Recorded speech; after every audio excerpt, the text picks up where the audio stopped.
How you doing? My name's James McKenzie. I'm originally from Inverness, so we're up in the Highlands, and this song is called Until Forever.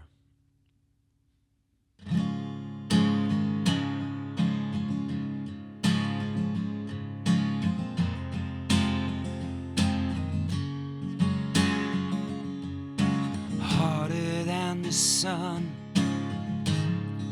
you feel it when we start to come undone. You try to make something out of nothing, like a light in the dark.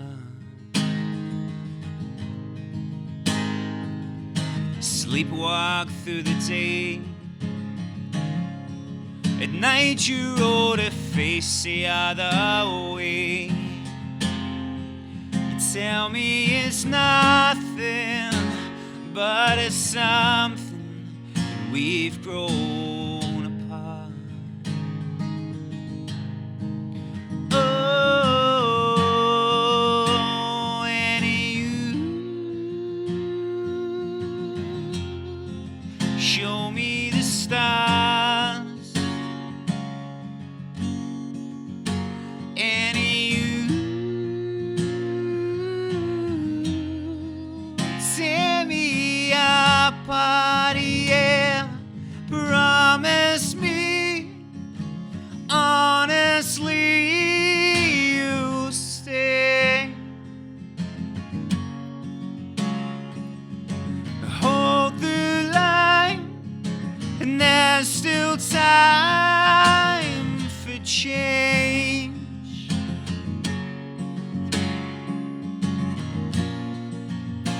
We can build our world together.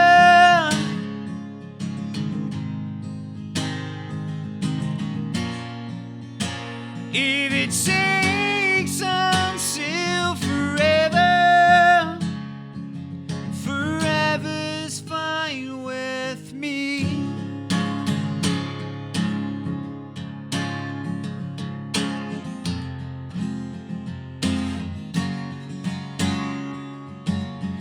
Fiercer than a flame, I can't expect it just to stay the same. And everything's changing, oh, but change doesn't have to be bad.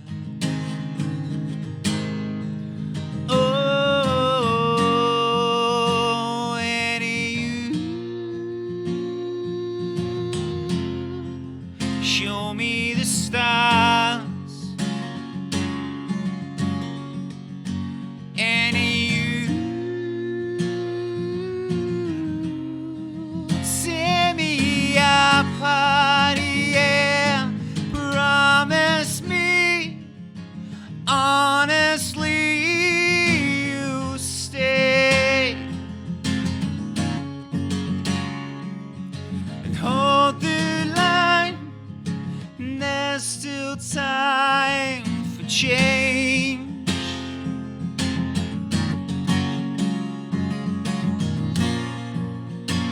We can build our world together.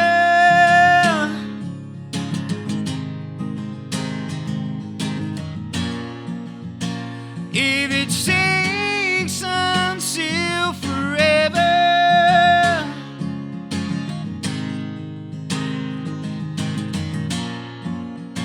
we can build our world together.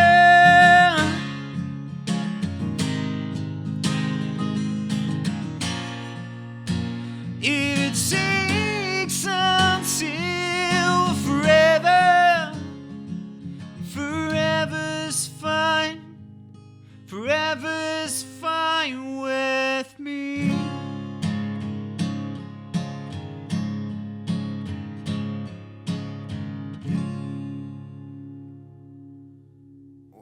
When I moved to Germany, this sort of crazy phenomenon that started when I was over there was all down to the fact that I'd supported Runrig on a tour, and there's a thing in Bavaria where they have a really strong connection with Scotland.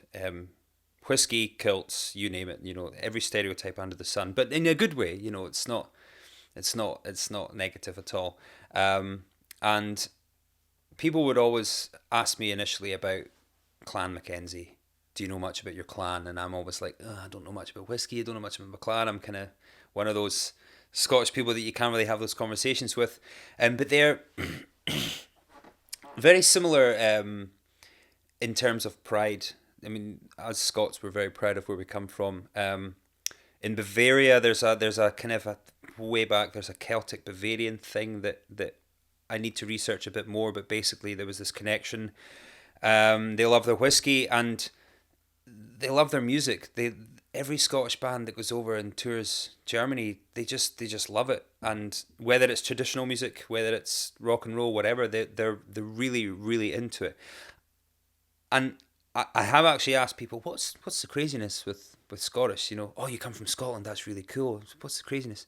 Well, we just like Scotland. We just like Scotland. And to me that's nice. To me that's they don't need a reason to fall in love with the country. Maybe it's just come through, you know, through the history of the connections, and then their grandparents visited Scotland. Everybody's been to Scotland on their summer holidays. They've always taken the ferry over and they do the North Coast 500 and stuff like that. And they know their whiskey more than me. They probably know their whiskey more than a lot of us, actually. They'll say they've been to this whiskey distillery. You don't pay this for this. This is where you buy your whiskey. This is what it should taste like. And it's nice. I feel I'm home there now. I mean, it's nice to be back in Scotland and the friendliness of Scottish people and the banter, as we say. But I found a home in Germany, and I've kind of adapted to their lifestyle, and they've welcomed me in, especially because of my surname and their obsession with TV series and stuff like that I've never watched personally. But it's nice, and they don't even particularly sort of ask for my genre of music before they would come to a concert. I think they genuinely just see the name and they hear that I'm from Scotland and they come along and they have a good time just to show their support. And you would get sort of 5 gigs you would get out of the 3 of those, there'd be at least one person wearing a kilt. So it's nice. There's a good connection there. I don't know where it comes from. But it's probably way before my time.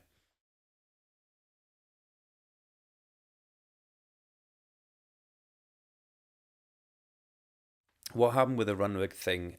Basically, a local radio station in Inverness, we're running a little sort of one to watch, artists to look out for kind of grassroots type award, and a friend of mine had put my name down for it, and without me knowing, the same night Runrig got the kind of the Hall of Fame kind of standards, you know, for their work.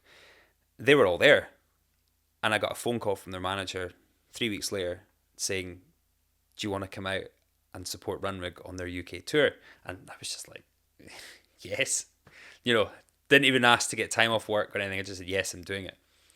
And this again, it's the Runrig fans are very sort of supportive of the support acts that they bring out, so they obviously trust the band. Well received. It went down really well, and after the tour, Ian Bain, the drummer who I still chat with regularly, said to me, "Go over to Germany, do a tour. I'll set you up with a little agent and we'll put you on the road. If you put in your bio that you supported Runrig, you'll sell out all your shows." I'm thinking, nah, no way. And yeah, I mean, we weren't saying these weren't big, you know, stadium shows. They were small pubs and clubs or whatever. And that was it. It just started from there. And I came back off the tour, and I'd say I'd made more money than I'd ever made in my whole life in the music industry. And I thought, right, at the same time, I'd met a lassie over in Germany, and I thought, right, I'm going to move there now. So it's all down to Runrig. So Germany, I'm sorry that I'm there, but you can blame Runrig, basically. It was just unbelievable. I mean, everybody gets that opportunity. I've been playing for 15 more than 15 years now, and that was in 2017. So if that didn't happen, we wouldn't be having this interview. I wouldn't be, don't know what I'd be doing. Honestly, I don't know what I'd be doing. I think winning that award helped, as I mean, it maybe caught the eye of the band a bit more. Maybe give them time to check me out and stuff like that. I actually do remember giving one of them a CD on the night. I remember that now. It's coming back to me. Um, but like I said, I mean, I still apply for every single tour to support a band, whether they're the biggest band in the world or band that was. I still apply for everything. I still audition for everything. I still submit to everything because you just never know. You've got to be in it to win it. And I guess if I'd not had that friend that put me up to do that, then I wouldn't have been on the tour with Runrig and I wouldn't have been in Germany. So everything works as it is. But you just got to keep doing it because you can't expect everything to come to you. You got to go out there and kind of, same with everything, you just got to work for what you want. And sometimes it pays off, sometimes it doesn't, but luck also it comes down to it.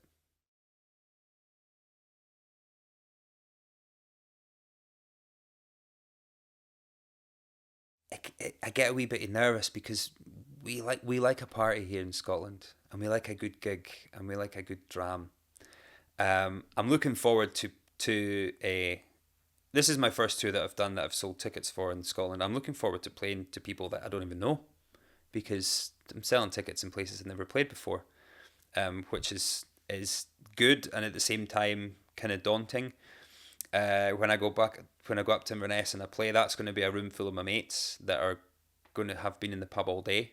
So that's going to be hard work, but it's going to be fun. It's, there's no harm in having a rowdy crowd and stuff.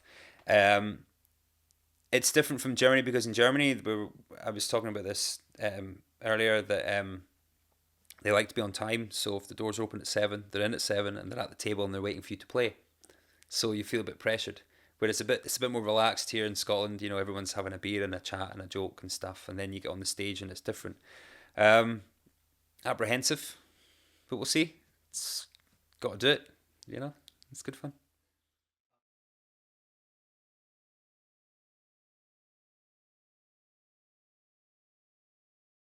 I believe it or not, I miss the weather.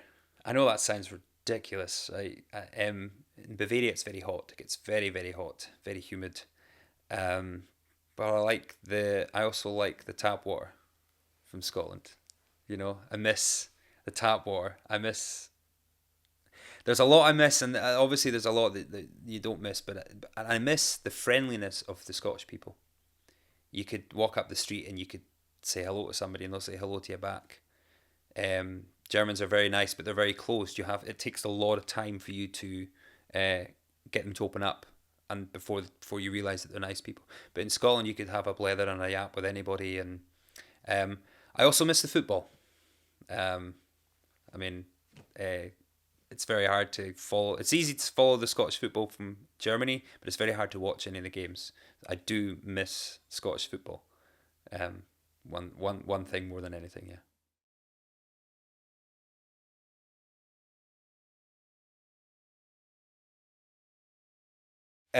Scotland qualified. They beat. That's right. They beat Serbia. Penalties, wasn't it? God, I can't remember. I had a few scoops. Uh, the highlights reel. My song "Hearts on Fire" was played, um, and I didn't have anybody to sort of share that with in Germany because I'm the only one in my household that watches football. I'm the only one that can tolerate football in my house. So a couple of my mates, we sort of kind of all FaceTimed each other, or like all kind of on a video call together, and they played the song to me because I had to rewatch the program.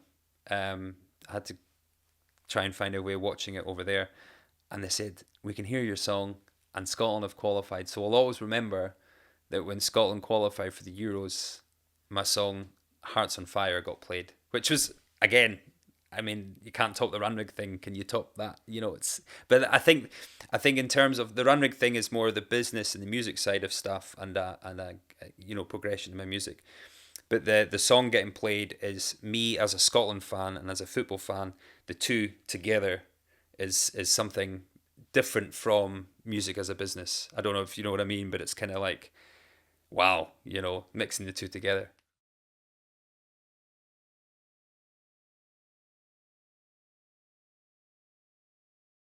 Debut album, The Honeymoon. I I initially had a bunch of songs that I wanted to release, and then I thought to myself, I've never made an album. I'll make an album, because if you just make one album, that's fine. It's there forever. You know, albums can be timeless. Some can be forgotten about. Um, so I went and worked with a producer in Texas of one of my favorite bands. He was just like, "Yeah, I'm up for it. Come over." We did some pre-production, and I went back over to Germany, and I started a crowdfunding campaign, and I surprisingly made £10,000. My fans pushed and pushed and pushed and got me this, and that covered all the costs. So everything was done. I added an old song on the album. I played it. It's called Until Forever. It's a really old song, but I added it onto the album because the band that I was working with did such a really nice version that I was really happy with. Then, of course, we had the 2 years of the pandemic that affected everybody in more ways than one. And the album was sitting there, and I kind of wanted to get it out, but I didn't want to release it because everybody under the sun was releasing music and doing live videos, and mine would just get, forgotten about. But I did release it, and I called it The Honeymoon, because twice our wedding has been postponed, and a wee bit of the money from the honeymoon went into the album. So I thought, if I call it The Honeymoon, well, I can always look back and say, why didn't we get a honeymoon? Well, I bought some vinyls instead. But it has been out for a year. However, I've only kind of started doing promotion for it since we've kind of opened up again in life. Hence why I'm here, and hence why I'm touring Scotland. But really proud of the album for myself. I think it's something that I wouldn't listen to all the time myself. I think it's really weird to listen to your own music, but I would say in 4 or 5 years' time, I could listen back to the album and I'd still be really happy with the songs that are on there. You know, I'm not putting in the category of long-lived, timeless songs, but it's something that I've written that's personal to me, rather than writing for the purposes of the fashion of music. Release something that everybody's got a taste for at the moment, because I feel that changes all the time. So I wrote these songs, and when I put on the vinyl in 5 or 6 years' time, it'll bring back memories for me, and I know that all the songs on there make sense, and kind of I'll never feel embarrassed about, like they're always there, and it's something I'm happy with, and hopefully fans think that as well.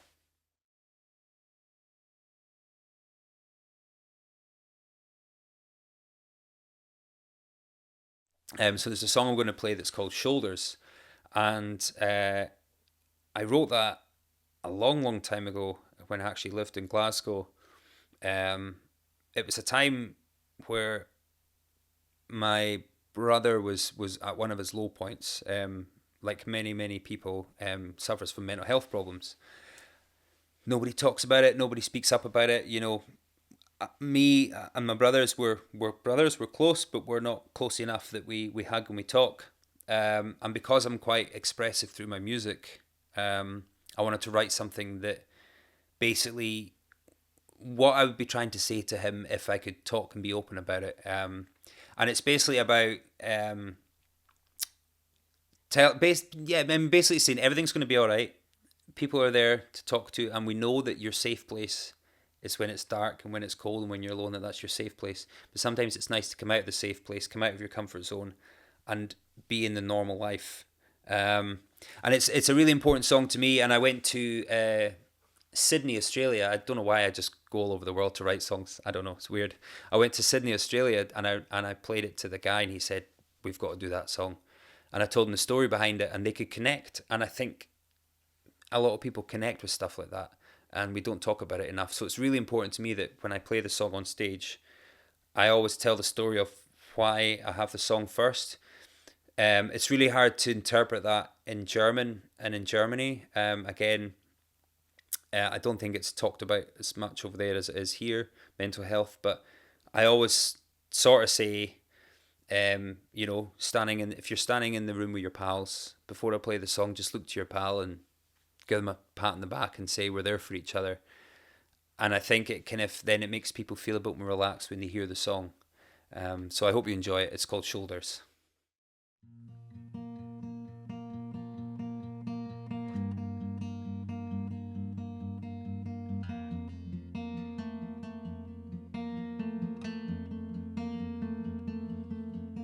Sleep on the chair, breathe in,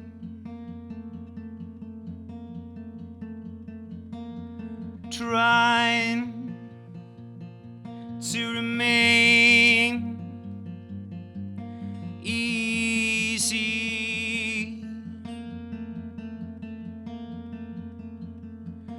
in time. Through your thoughts you would dream well,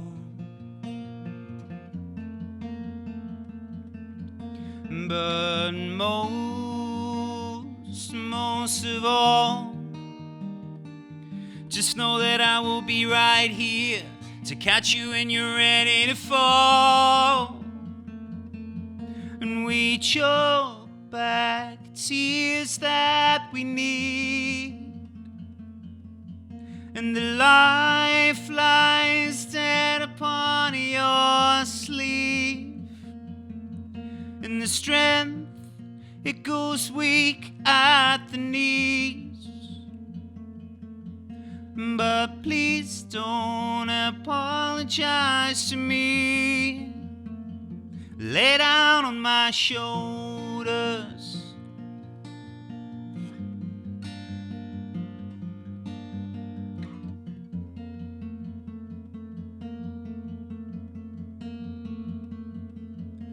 in times when you're lost, you know it feels good.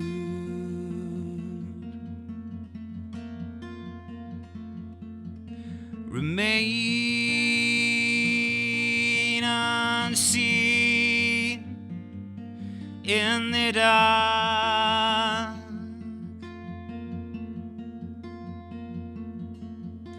in time. Through your thoughts you will dream well, but most of all, just know that I will be right here to catch you when you're ready to fall. And we choke back tears that we need, and the life lies dead upon your sleeve, and the strength, it goes weak at the knees.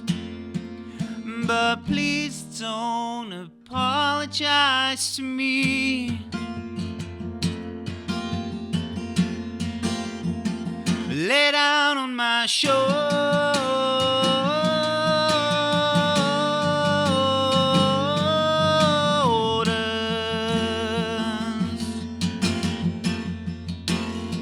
lay down on my shoulders.